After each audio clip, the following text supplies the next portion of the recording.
Hello everyone, welcome to Guruji Uttarakhandi. I hope you are very well. ठीक है, हम लोगों ने अपने पिछले लेक्चर्स में कुछ क्वेश्चंस किए थे। आज के लेक्चर में हम लोग अपने इडियम फ्रेजेस के कुछ एमसीक्यूज क्वेश्चंस करेंगे। ठीक है, इस सेशन को स्टार्ट करने से पहले आप लोगों को जैसे पता ही है कि हमारा दूरसंचार का बैच चल रहा है, और अगर आपको हमारी इस वीडियोज़ देखनी है तो इसके लिए आपको प्ले स्टोर से वेदाश्री लर्निंग ऐप डाउनलोड करना होगा। वहाँ पर आपको हमारी सारी वीडियोज़ मिल जाएंगी। अगर आपको हमारी वीडियोज़ अच्छी लगती हैं तो आप उस कोर्स को परचेस भी कर सकते हैं। सो हम आज का लेक्चर स्टार्ट करते हैं अपना इडियम एंड फ्रेजेस। तो यहाँ पर हमारा जो फर्स्ट क्वेश्चन है वो देख लीजिए। तो यहाँ पर हमारा फर्स्ट क्वेश्चन है टू रन एमोक।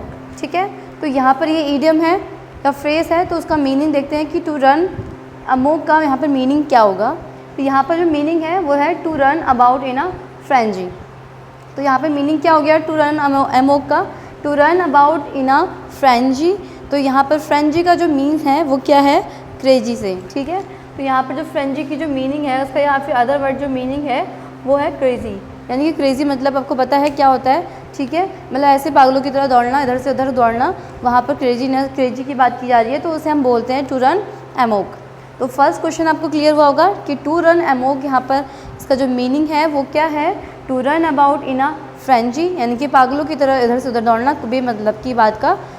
ठीक है, कोई बात नहीं है, पर फिर भी इधर से उधर भागना, क्रेजीनेस जो भी आपकी होगी तो उसे बोलेंगे हम टू रन एमोक। उसके बाद हमारा सेकंड क्वेश्चन है to have full hands. To have full hands, यहाँ पर देखिए इसका जो मीनिंग है वो क्या है? तो वैसे जैसे हमारे जो हिंदी के मुहावरे होते हैं उनकी जो मीनिंग है वो हम इजीली समझ जाते हैं क्योंकि वो हमारी लैंग्वेज होती है, बट यहाँ पर थोड़ा इंग्लिश में आप लोगों को एकदम क्लियर नहीं होता है। तो यहाँ पर टू हैव फुल हैंड्स का यहाँ पर मीनिंग क्या है?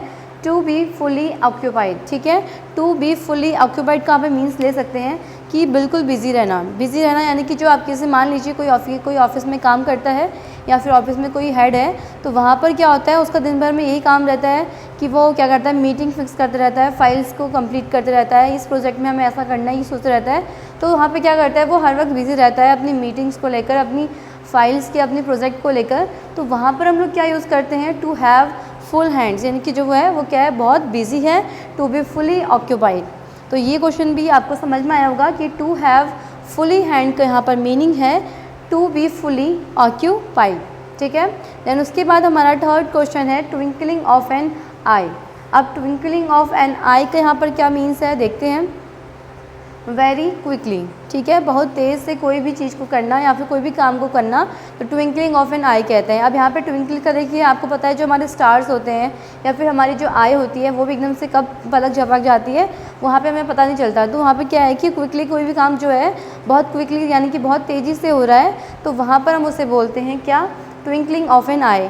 ट्विंकल का मतलब आपको पता ही है, जो हमारे स्टार्स होते हैं वो भी चमकते हैं, तो एकदम से पता नहीं चलता आपको कि कब वो ट्विंकल कर रहे हैं एकदम अचानक जल्दी से, तो वो बहुत तेज़ करते हैं। वैसे हमारी जो आईज़ होती हैं उनकी जो पलकें होती हैं वो कब झपकती हैं वो भी हमें पता नहीं चलता है। ठीक है, तो यहाँ पर क्या हो रहा है कि जो पलक झपकना है या फिर स्टार्स का ट्विंकलिंग करना है वो बहुत तेज़ी से होता है। तो आप इसको इस रूट वर्ड से भी याद कर सकते हैं कि ट्विंकल है और यहाँ पर आई है की बात की गई है, तो इसका मतलब क्या होगा कि बहुत तेज़ काम करना या फिर बहुत तेज़ जो काम करना है, या फिर कुछ भी वो आप उसमें इंक्लूड कर सकते हैं। तो ट्विंकलिंग ऑफ एन आई का जो मीनिंग है आपका वो हुआ वेरी क्विकली, यानी कि बहुत तेज़ काम को करना। एंड उसके बाद हमारा फोर्थ क्वेश्चन है यहाँ पर a test of one's own medicines. ठीक है, a test of one's own medicines, यहाँ पर इसका मीनिंग है देख लीजिए to get the same treatment. Same treatment यानी कि कोई भी एक इलाज है वो जैसे कोई एक जगह से आप दवाई खा रहे हैं और दूसरी जगह से भी खा रहे हैं, तो वो क्या है, एक सेम ट्रीटमेंट की बात हो रही है, तो वहाँ पर हम उसको यूज़ करेंगे कि a test of one's own medicines. ठीक है, उसके बाद हमारा फिफ्थ क्वेश्चन है डाउन इन द माउथ। अब डाउन इन द माउथ का यहाँ पर मीनिंग क्या है देखते हैं। डाउन इन द माउथ का यहाँ पर मीनिंग है सैड और डिस्करेज। ठीक है, तो सैड का मीन्स आपको पता है कि दुख की बात है, जब यानी कि आप लोग बोलते भी होंगे या फिर हमारी नॉर्मल जो लैंग्वेज है, नॉर्मल लाइफ है, उसमें भी हम लोग बहुत बार ये यूज़ करते हैं कि जब हमारा मुंह जो है बहुत सैड सा होता है, तो हमारे घर वाले भी कभी बोलते हैं कि तुम्हारा फेस इतना उतरा हुआ क्यों है या फिर डाउन क्यों है। तो वहाँ पर हम लोग क्या करते हैं, वहाँ पे इस ईडियम की वे में उसे यूज़ करते हैं कि डाउन इन द माउथ।